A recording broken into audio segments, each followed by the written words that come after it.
Филипче испрати писмо до Европската Унија по изјавата на Мицкоски, дека има чувство дека поранешни функционери на опозицијата и нивни блиски наскоро ќе се соочат со прогон за можни злоупотреби додека биле на власт.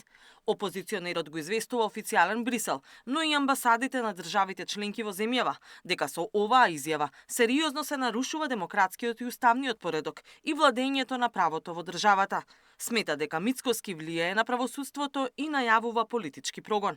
Постои реална и основана загриженост дека извршната власт спроведува координирана стратегија за навлегување во судската независност, што укажува на јасна и систематска инсталација на авторитаризам. Ваквото однесување е целосно неспојиво со вредностите на држава која претендира за членство во Европската Унија, напишал Филипче во писмото до европејците.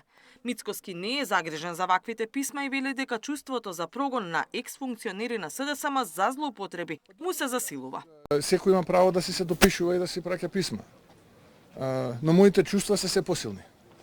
Во меѓувреме СДСМ за изјавата поднесе и кривична пријава за Мицкоски. Бараат обвинителството да го повика премиерот на распит и да докаже дека никој не е над законите и може да постапува независно.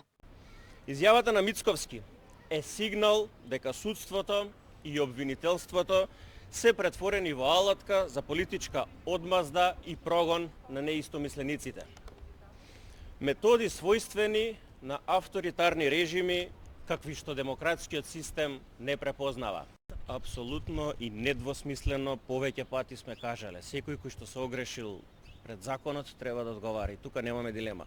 Но чувството на премиерот и чувствата во изминатиот период наликуваат дека кадија те тужи, кадија те суди. СДСМ го пријави Мицкоски за 3 дела: злоупотреба на службената положба и овластување, повреда на рамноправноста на граѓаните и загрозување на сигурноста. Катерина Нешкова, Сител телевизија.